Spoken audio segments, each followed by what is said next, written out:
আসসালামু আলাইকুম। সংবাদে আপনাদের সবাইকে স্বাগত জানাচ্ছি। আমি ফিরোজ তোহা। শুরুতেই সংবাদ শিরোনাম। বাংলাদেশের সর্বশেষ গুরুত্বপূর্ণ আপডেট সংবাদে আপনাকে স্বাগত। শুরুতেই সংবাদ শিরোনাম, পরে বিস্তারিত। প্রথমেই জানাবো, জামিন পেলেন বিডিআরের 40 সদস্য। বিডিআর হত্যাকাণ্ডের বিস্ফোরক মামলায় দ্বিতীয় দফায় জামিন পেয়েছেন 40 জন বিডিআর জওয়ান। আবেদন করা আসামিদের নথিপত্র যাচাই করে আদালতে তাদের জামিন দিয়েছে।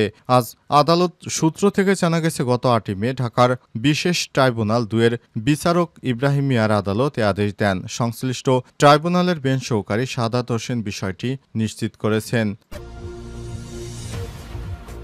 জানাবো, পাকিস্তান ভারত যুদ্ধ, ভারতের বিরুদ্ধে 6-0 ব্যবধানে জয়লাভ করল পাকিস্তান বিমান বাহিনী।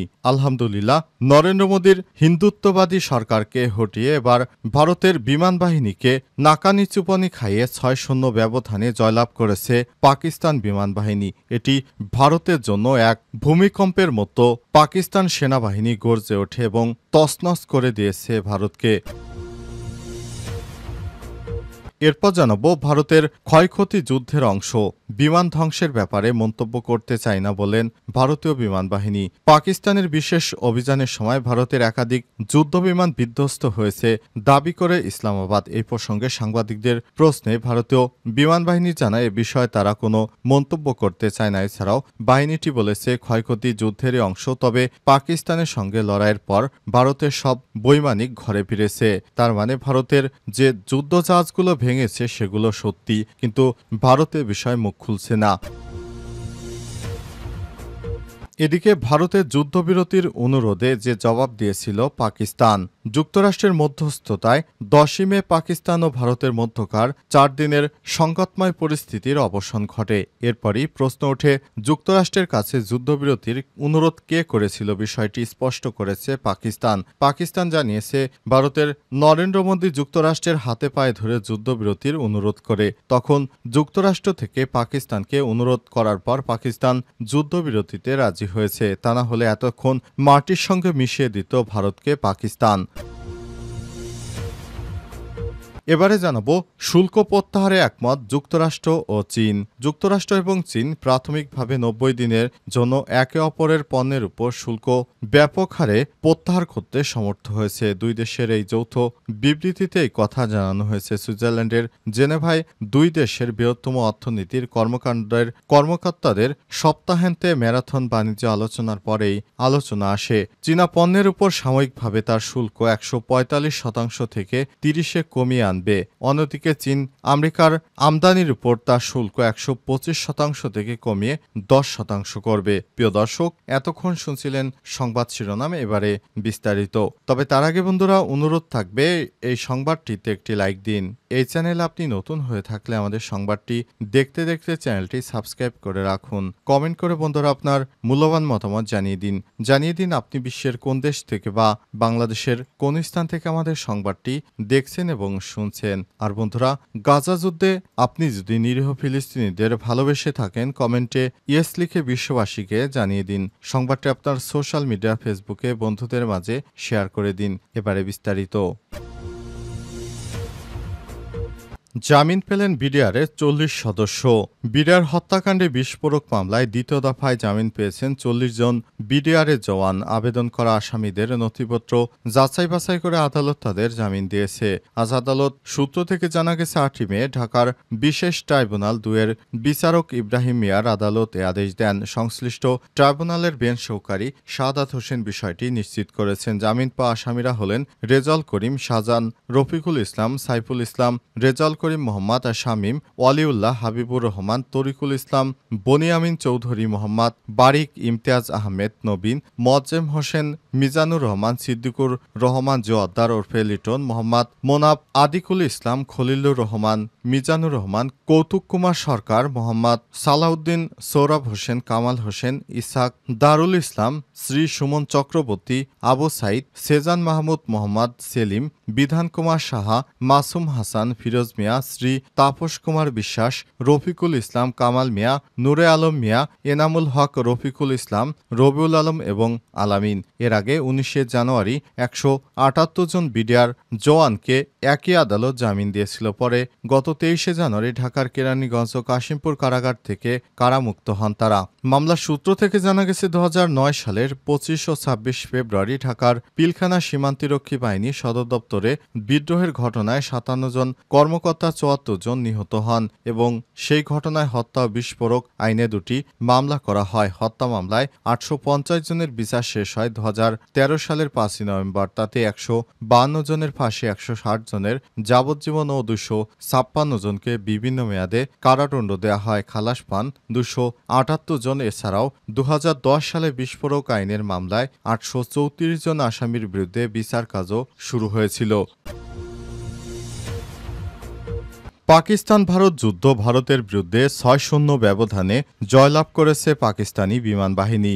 সাম্প্রতিক সংঘাতে ভারতীয় বিমান বাহিনীর বিরুদ্ধে পাকিস্তানি বিমান বাহিনী 6-0 ব্যবধানে জয়লাভ করেছে বলে পাকিস্তান সেনাবাহিনীর মুখপাত্র লেফটেন্যান্ট জেনারেল আহমেদ শরীফের সাথে এক যৌথ সংবাদ সম্মেলনে পাকিস্তান বিমান বাহিনীর সিনিয়র অফিসার এয়ার মার্শাল আওরঙ্গজেবের এই ঘোষণা দেন। খবর পাকিস্তানি গণমাধ্যম সামা টিভির। আল্লাহর প্রতি কৃতজ্ঞতা প্রকাশ করে এয়ার ভাইস মার্শাল আওরঙ্গজেবের ভারতীয় আগ্রাসনের কার্যকর জবাব দেওয়ার ক্ষেত্রে পাকিস্তানের বিমান বাহিনীর কর্মক্ষমতার প্রশংসা করেছেন। তিনি আরও বলেন, শান্তি ও যুদ্ধ চলাকালীন উভয় সময় পিএফ পূর্ণ প্রস্তুতি বজায় রেখেছিল। আমরা বিমান বাহিনীর প্রধানের নির্দেশনা অনুসরণ করেছিলাম এবং পাকিস্তানে আক্রমণকারীদের লক্ষ্য করে আত্মরক্ষার অধিকার প্রয়োগ করেছিলাম। তিনি আরও বলেন, পাকিস্তানের বিমান প্রতিরক্ষা অভিযানের অংশ হিসেবে সমস্ত ভারতীয় ড্রোন ও ক্ষেপণাস্ত্র ট্র্যাক করা হয়েছিল।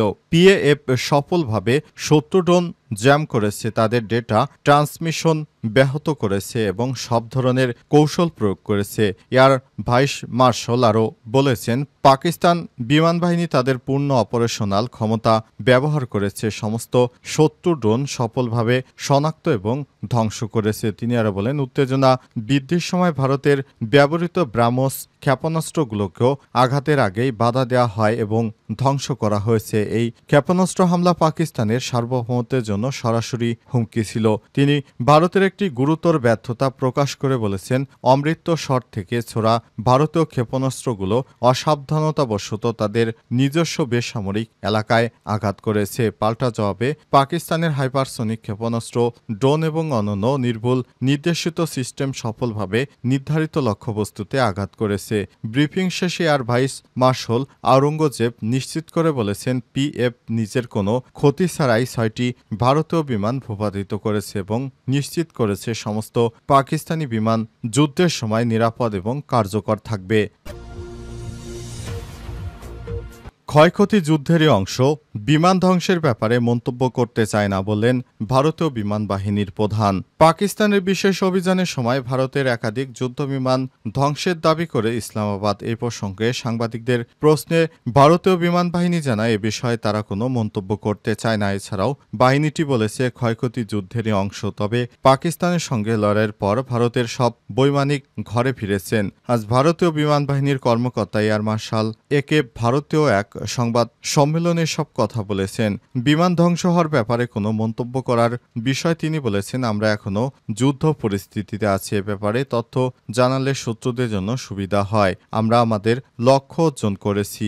গত বুধবার মধ্যরাত 7 মে পাকিস্তানের বিভিন্ন স্থানে বিমান থেকে ক্ষেপণাস্ত্র দিয়ে হামলা চালায় ভারত। পাকিস্তানি বাহিনীও সঙ্গে সঙ্গে প্রতিরোধ গড়ে তোলে। ইসলামাবাদের দাবি, 3টি ফ্রান্সের তৈরি রাফায়েল ভারতের 5টি যুদ্ধ বিমান ভূপাতিত করেছে। তারা এরপরও এই দাবির পক্ষে বিপক্ষে কোনো মন্তব্য পাওয়া যায়নি ভারতের পক্ষ থেকে। তবে পাকিস্তানের দাবির পরপরই বুধবার ভারতের 4টি সরকারি সূত্রে দেয়া তথ্যের উপর ভিত্তি করে বার্তা সংস্থা রয়টার্স জানিয়েছে, অঞ্চলটিতে 3টি যুদ্ধবিমান বিধ্বস্ত হয়েছে। পরদিন বৃহস্পতিবার রয়টার্সের এক প্রতিবেদনে বলা হয়েছে, চীনের তৈরি যুদ্ধবিমান ব্যবহার করে 7 মে ভারতের অন্তত 2টি যুদ্ধবিমান ভূপাতিত করেছে পাকিস্তান। এই 2 বিমানের অন্তত একটি রাফায়েল ছিল বলে উল্লেখ করেছে করেছে সংবাদ সংস্থাটি। প্রতিবেদনে বলা হয়েছে, যুক্তরাষ্ট্রের দুই কর্মকর্তা এই তথ্য নিশ্চিত করেছে। ভারতের বিমান বাহিনী যে মার খেয়েছে, পাকিস্তানের কাছে সেটি এখন আর বলার অপেক্ষা রাখে না। তারা পাকিস্তানের কাছে মার খেয়ে শেষ পর্যন্ত তারা তাদের সেই গর্বের রাফায়েল যুদ্ধ বিমান ভূপাতিত করার বিষয়ে তারা না বললেও বিদেশি গণমাধ্যম ফাঁস করে দিয়েছে। ভারতের যুদ্ধবিরতির অনুরোধে যে জবাব দিয়েছিল পাকিস্তান। যুক্তরাষ্ট্রের মধ্যস্থতায় শনিবার 10ই মে পাকিস্তান ও ভারতের মধ্যকার 4 দিনের সংঘাতময় পরিস্থিতির অবসান ঘটে। এরপরই প্রশ্ন উঠে, যুক্তরাষ্ট্রের কাছে যুদ্ধবিরতির অনুরোধ কে করেছিল? এবার বিষয়টি স্পষ্ট করেছে পাকিস্তান। যুক্তরাষ্ট্রের মধ্যস্থতায় পাকিস্তান ও ভারতের মধ্যকার 4 দিনের সংঘাতময় পরিস্থিতির অবসান ঘটে। এরপরই প্রশ্ন উঠে, যুক্তরাষ্ট্রের কাছে যুদ্ধবিরতির অনুরোধ কে করেছিল? এবার বিষয়টি স্পষ্ট করেছে পাকিস্তান। আজ পাকিস্তানি সংবাদ মাধ্যম জিও নিউজের খবরে বলা হয়েছে, দেশটির সেনাবাহিনী জানিয়েছে পাকিস্তান নয়, ভারতই যুদ্ধবিরতি চেয়েছিল। তবে যুদ্ধবিরতির আবেদন প্রথমে প্রত্যাখ্যান করে ইসলামাবাদ। পাকিস্তানের সামরিক বাহিনীর মিডিয়া উইং আন্তঃবাহিনী জনসংযোগ পরিদপ্তর আইএসপিআর এর মহাপরিচালক লেফটেন্যান্ট জেনারেল আহমেদ শরীফ চৌধুরী এক সংবাদ সম্মেলনে কথা নিশ্চিত করেছেন।